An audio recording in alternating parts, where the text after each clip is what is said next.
경영의 세계에서 전략만큼 많이 쓰이면서도 또 참 알쏭달쏭한 단어가 또 있을까요?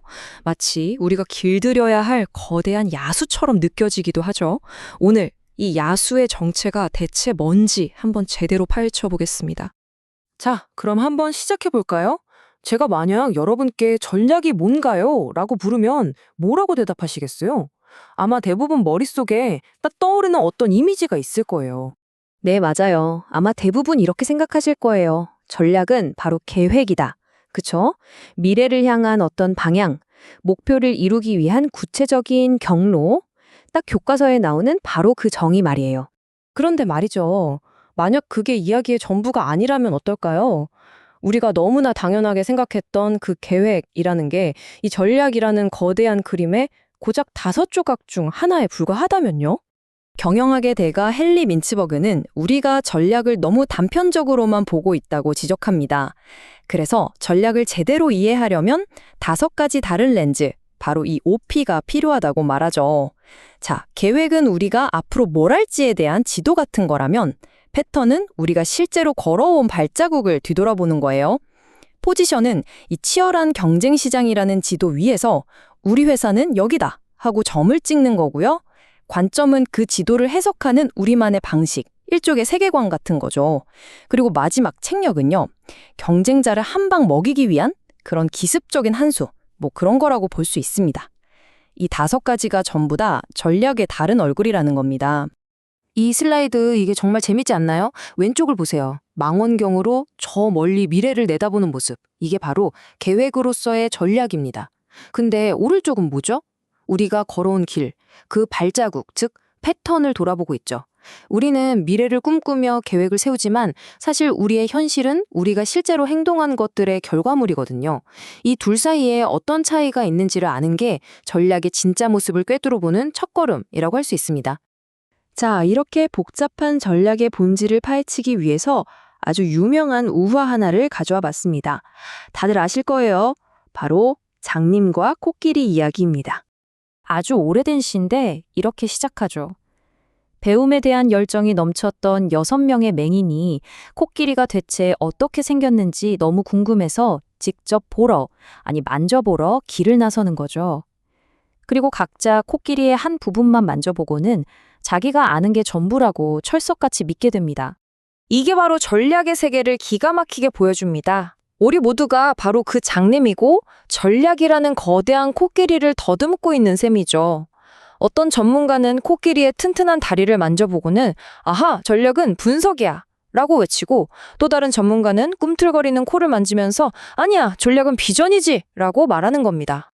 민츠버그는 바로 이 부분적인 관점들을 10개의 학파로 깔끔하게 정리했습니다. 각각의 학파는 코끼리의 특정 부분에 대해서는 정말 깊은 통찰력을 보여주지만 아쉽게도 그 누구도 코끼리 전체를 보지는 못했다는 거죠. 자, 지금부터 이 10개의 학파를 하나씩 탐험해 보겠습니다. 자, 먼저 가장 고전적이고 아마 여러분께도 가장 익숙할 3개의 학파부터 만나보겠습니다. 이 학파들은 전략이 어떻게 만들어져야 하는가에 초점을 맞추고 있어요. 일종의 처방전 같은 접근법이죠. 먼저 디자인 학파는 수업 분석 같은 걸 생각하시면 돼요. 우리 회사의 강점과 약점, 외부의 기회와 위협, 이 둘의 적합성을 딱 맞추는 걸 강조합니다. 기획학파는 이 과정을 좀 더 공식화해서 아주 엄격한 단계별 절차로 만들었어요. 그리고 1980년대에 마이클 포터가 이끌었던 포지셔닝 학파는요, 산업 구조를 아주 날카롭게 분석해서 경쟁에서 이길 수 있는 자리를 찾는 데 집중했죠. 요즘 테크 기업들이 치열한 시장에서 자기만의 독특한 포지션을 찾으려고 온갖 데이터를 분석하잖아요. 그게 바로 이 학파가 남긴 유산입니다. 이 세 학파가 우리가 보통 전략 하면 떠오르는 것들의 뿌리라고 할 수 있죠. 자, 그런데 현실이 정말 그런가요? 모든 전략이 회의실에서 멋지게 계획된 대로만 착착 진행될까요? 아닐 때가 더 많죠. 이제부터는 전략이 실제로는 어떻게 만들어지는지를 설명하는 훨씬 더 현실적이고 역동적인 학파들로 넘어가 보겠습니다. 이 두 관점의 차이 정말 극명하죠? 디자인 학파는 세상을 예측 가능한 체스판처럼 봐요. 모든 걸 계산할 수 있다고 믿는 거죠. 반면에 학습 학파는요, 세상을 안개가 자욱한 정글이라고 생각합니다. 정글에서는 처음부터 완벽한 지도를 그릴 수가 없잖아요.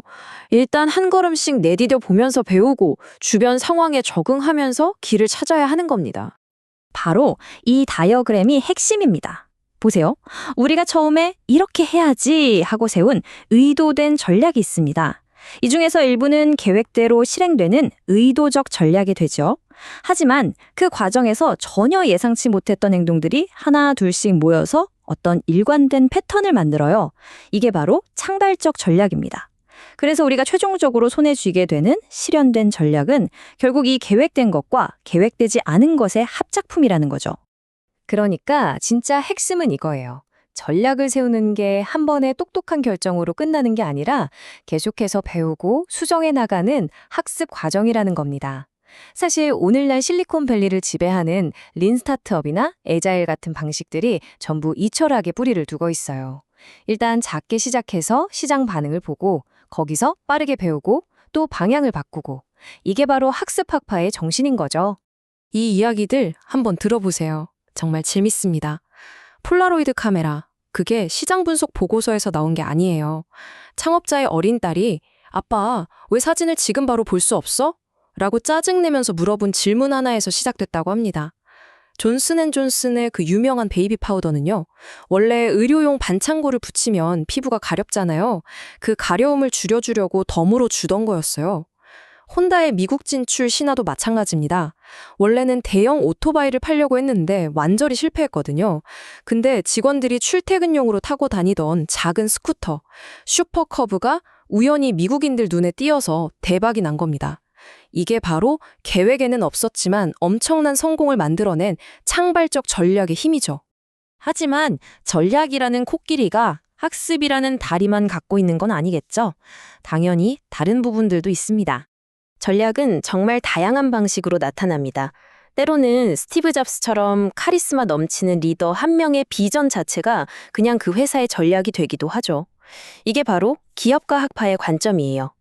또 어떤 때는 조직 내부의 파워게임, 그러니까 부서 간에 보이지 않는 협상과 타협이 전략의 방향을 결정하기도 합니다. 이건 권력 학파가 세상을 보는 방식이죠.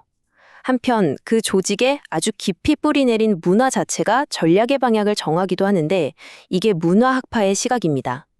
그리고 때로는요, 정말 거대한 외부 환경의 파도 앞에서 우리가 할 수 있는 건 그저 반응하는 것뿐일 때도 있어요. 이게 바로 환경 학파의 주장입니다. 자, 지금까지 우리는 코끼리의 다리도 만져보고 코도 만져보고 귀도 만져봤습니다. 이제 한 걸음 뒤로 물러나서 이 야수의 전체 모습을 한번 조망해 볼 시간입니다.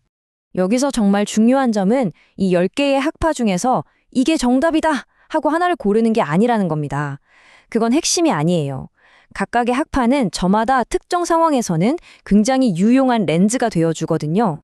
진정한 전략적 지혜는요, 코끼리가 벽도 아니고 창도 아니고 뱀도 아니지만 동시에 벽과 창과 뱀의 특성을 모두 가진 거대한 존재라는 걸 이해하는 데서 나옵니다.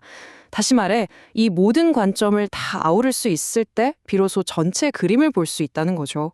자, 다시 이 그림으로 돌아와 볼까요? 여러분의 조직은, 여러분의 팀은, 그리고 여러분 자신은 지금 이 전략이라는 거대한 야수의 어느 부분을 만지고 계신가요? 이 분석을 마치면서 마지막으로 여러분께 질문 하나를 던지고 싶습니다. 여러분의 팀은 혹시 명확한 분석과 계획, 그러니까 디자인 학파나 포지셔닝 학파의 관점에만 너무 매몰되어 있지는 않나요? 그러면서 현장에서 일어나는 작은 학습과 적응, 즉 학습 학파의 목소리를 무시하고 있지는 않으세요? 아니면 리더의 강력한 비전, 기업가 학파가 조직의 뿌리 깊은 문화 학파와 부딪히고 있지는 않습니까? 내가 지금 무엇을 보고 있고 또 무엇을 놓치고 있는지 생각해 보는 것. 그것이야말로 이 거대한 야수를 진정으로 이해하는 첫걸음이 될 겁니다.